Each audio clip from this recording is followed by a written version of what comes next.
Hello hello, j'espère que tu vas bien. On se retrouve aujourd'hui pour une nouvelle vidéo et c'est un duo chronique, tu as dû le voir dans le titre. Et du coup, je vais te parler de deux livres que j'ai lus dernièrement chez Hugo Roman.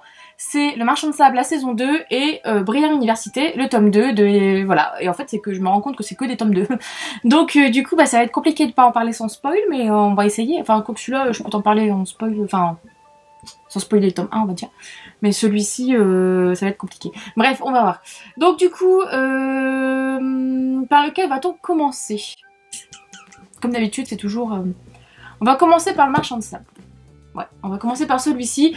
Donc du coup, c'est la saison 2 du Marchand de Sable de Gaïa Alexia, qui est paru fin juin, il me semble, hein, fin juin. Et donc du coup, je l'ai lu dernièrement. Bon, ça se lit relativement vite, hein, parce que tu as 300 pages à peine. Et donc, si tu te souviens bien ou pas de mon avis sur le tome 1, d'ailleurs je te mettrai en petit i la vidéo avec mon avis. Le tome 1, j'avais eu du mal en fait avec l'écriture de Gaïa Alexia, avec les répétitions, et avec le côté très passif de Note, du personnage de Note, enfin de Nola. Et donc du coup, j'avais eu du mal avec ça, et ça avait passé difficilement, même si l'univers était vraiment pas mal. Donc là, dans ce tome 2, comment dire, l'univers est encore présent et que c'est quelque chose que c'est toujours un point très positif pour moi parce que je trouve que Gaïa Alexia a vraiment bien exploité de A à Z aussi cet univers en fait assez particulier autour de la mythologie nordique. Pour ça, je trouve qu'il n'y a pas photo. C'est très bien développé et c'est très intéressant. Voilà, ça je ne l'enlève pas du tout, enfin je ne le critique pas. Ensuite, niveau répétition et écriture, je sais pas si tu te souviens, mais je disais que ça n'allait pas le faire si ça allait être la même chose dans ce tome 2. Alors, ce n'est pas la même chose dans ce tome 2, j'ai trouvé qu'elle s'est un peu calmée, on va dire ça comme ça.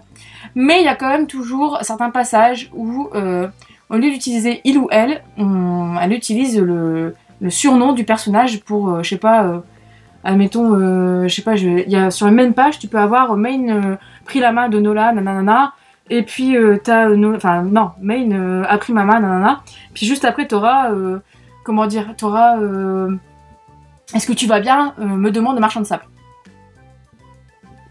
Bah moi j'aurais mis me demande-t-il ou un truc du genre. Enfin bref, en fait le truc c'est que il y a beaucoup trop de surnoms. Moi c'est l'accumulation de surnoms qui fait que de petits noms qu'on donne aux personnages qui fait que ça alourdit le récit, et donc il y en a eu un peu ici mais moins, on va dire.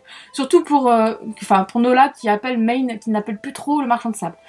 Elle l'appelle un peu comme ça de temps en temps, mais ça va. C'est toujours Main. Après ça a été son dieu de la lune. Fallait changer un petit peu. Mais ça va, il n'y a pas eu énormément de grosses répétitions. Par contre, il y a commencé à un moment à avoir des répétitions sur, de la part de Main sur ma déesse. C'est bon, hein.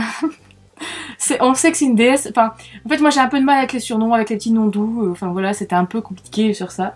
Mais bon, voilà, maintenant c'est fait, machin, machin. Ensuite, le personnage de Nola, je l'ai trouvé beaucoup moins passive et beaucoup moins molle que dans le tome 1, donc ça c'est déjà très bien, c'est un bon point parce que dans le tome 1 elle était passive à mort, mais donc du coup dans ce tome 2 ça va. Bon, on a été un peu coupé parce que mon téléphone a sonné et je reprends la vidéo en fin de matinée, en fin d'après-midi pardon, alors que je l'avais tournée en fin de matinée, mais c'est pas grave, tout va bien. Donc j'étais en train de te parler du Marchand de Sable et de cette saison 2 et je te disais que Nola, en fait je le fais aussi pour moi le rappel, hein. Alors que en fait toi ça va suivre, mais que Nola en fait était moins molle que dans le tome 1, et donc ça a été vraiment une bonne surprise. Enfin une bonne surprise. Mieux que le tome 1 en tout cas.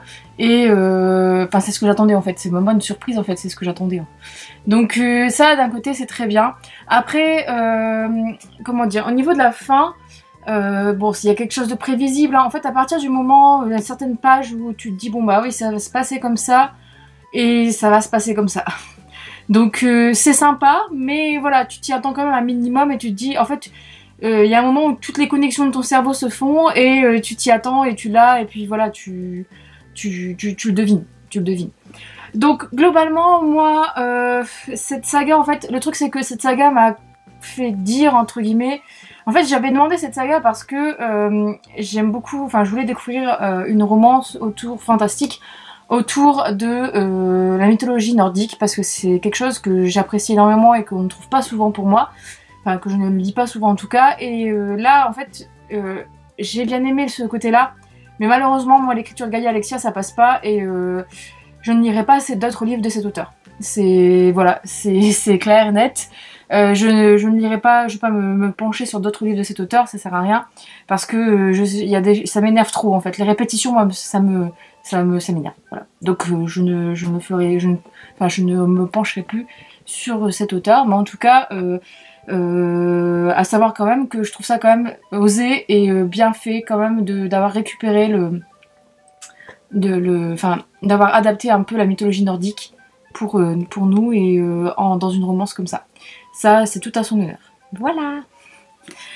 Et du coup, on va passer au deuxième. Donc j'ai fini il y avait pas très longtemps. Donc c'est le tome 2 de Briar Université de Ellie Kennedy, donc Briar You, comme on dit son petit nom. Donc The Whisk. Et voilà. Donc du coup, dans celui-ci, tu vas retrouver Brenna, qui est la meilleure pote de Summer, qui est la protagoniste principale du tome 1. Et Jake Connelly. Pourquoi Jack? Donc Jake Connelly, qui est lui le capitaine de l'équipe de hockey de Harvard. Donc l'équipe de hockey qui est en compétition avec celle de Briar. Voilà. Sauf que Brenna, à un moment, va revoir Jake dans certaines situations, etc. Quand elle va aller à Boston, machin. Et le truc, c'est que à un moment, en fait, ils vont faire un genre de deal de tu deviens mon faux petit copain ou ma fausse petite copine. Enfin, j'ai besoin de toi pour un rencard. Mais lui, en fait, à la charge de revanche, je lui demande un vrai rencard. Et donc voilà, et puis après je t'explique pas plus parce que de toute façon tu vois à peu près où ça va en venir, hein, voilà. Que dire sur ce tome 2? Alors je l'ai beaucoup plus aimé en termes de personnages que le tome 1. Parce que si tu te souviens, j'en avais parlé dans la chronique, je te mettrai le lien en barre d'infos si jamais c'est pas... Enfin, elle n'est pas en ligne quoi. Mais enfin si jamais... non, si jamais c'est pas la même vidéo que celle du Marchand de Sable de la saison 1, mais je me souviens plus du tout. On verra. Bref, et donc si tu te souviens, en fait, j'avais dit que j'avais pas aimé le personnage de Summer dans le tome 1. Je l'avais trouvé tellement superficielle, etc. et tellement chiante. Et là, en fait, Brenna, c'était le personnage dans le tome 1, justement, qui te faisait rire et qui était hyper franche, hyper droite dans ses baskets, qui fonçait et qui essayait de trouver une solution à chaque fois, etc. Et qui avait beaucoup d'humour aussi et qui avait pas sa langue dans sa poche. Et ça, c'est le type de personnage que j'aime beaucoup. Et donc... ça s'est vérifié en fait dans ce tome 2 parce que j'ai beaucoup aimé le personnage de Brenna. Elle est un peu chiante parfois aussi, hein. Enfin, en même temps c'est des filles, c'est des étudiantes, machin. Mais ça va, en fait ça passe carrément parce que, je sais pas, c'est sa personnalité qui est différente. Il n'y a pas le côté superficiel en fait que j'ai pu trouver chez Summer, moi personnellement. Et donc du coup c'est pour ça que je l'ai beaucoup plus aimé. Ensuite le personnage de Jake est aussi vraiment très bien.